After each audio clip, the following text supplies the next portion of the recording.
Alright, you guys, Bad Gamers Inc. here, coming back at you with the Bad Gamers Inc. Newscast, Episode 3. So, over the course of the last week, we've seen some pretty major news drop across the spectrum of gaming, and that is what we will be covering today.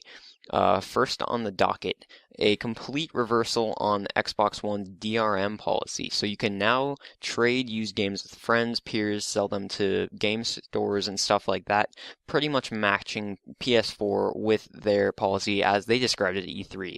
So we no longer have the mandatory online checks every 24 hours, the heavy restrictions on used games, and things like that. Now, the big question to consider here is it enough that Xbox has done this to prevent a lot of the negativity that we've been seeing on the internet about them lately? I don't know. Only time will tell. Personally, I probably will be going with PS4, but only history will tell. We'll see if Xbox is doing enough to come back. Next, on to Titanfall, the great-looking exclusive game for the Xbox One. Or is it? The game looks great, although I know a lot of people had some misgivings and uneasiness about moving to PS4 and missing out on some great exclusives. But there are a lot of online rumors that this game might be released for the PS4 a year after its release on Xbox One. Now, this would be pretty important to PS4 gamers, as it does look like a really fun game. So just food for thought. I have the rumored article up on the screen right now for eye candy for you to enjoy. So let's move on.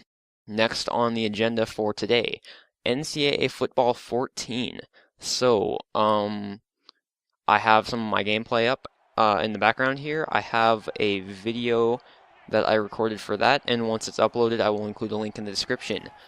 So be sure to check that out. Give it a like if you enjoy. But the game as a whole, if we address what we're actually showing here, features new collision mechanics as well as better player movement and increased physics events. So this is all utilizing the new Ignite engine from EA Sports, so that looks pretty cool. And that game is releasing on July 9th, so be looking out for it. Next up, we have The Last of Us, a survival-type game that is new on the internet this week, or rather has been blowing up on the internet this week, is fairly new, came out at E3, and basically its whole claim to fame is that it focuses heavily on storyline and character development, which it definitely is delivering upon.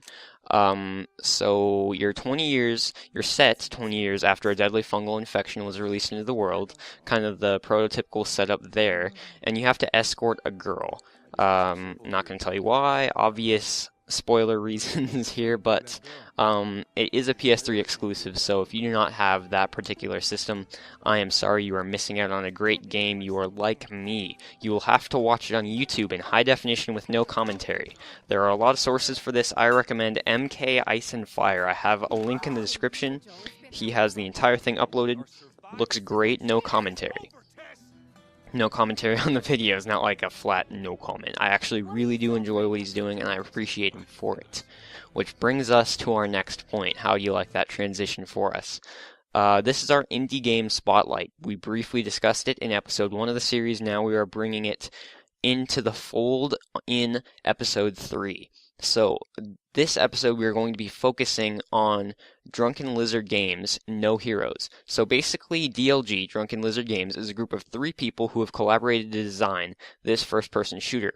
Now, it features parkour-style movements, which kind of add to its pizzazz as a game, but it features pretty cool graphics, if I can speak English. And it is made with the Blender 3D modeling program and GIMP for art. So those are both free programs, which is pretty interesting. But it runs on the Unity physics engine, and it looks really great. So I recommend checking out the Drunken Lizard Games. I have a channel link in the description. They upload update footage every so often. Looks pretty cool. So that's about it for today, guys. Episode 3 of the Bad Gamers Inc. Newscast. So, if you enjoyed, be sure to like, leave feedback in the comments section, and as always, sub for more. This is Bad Gamers Inc. signing out.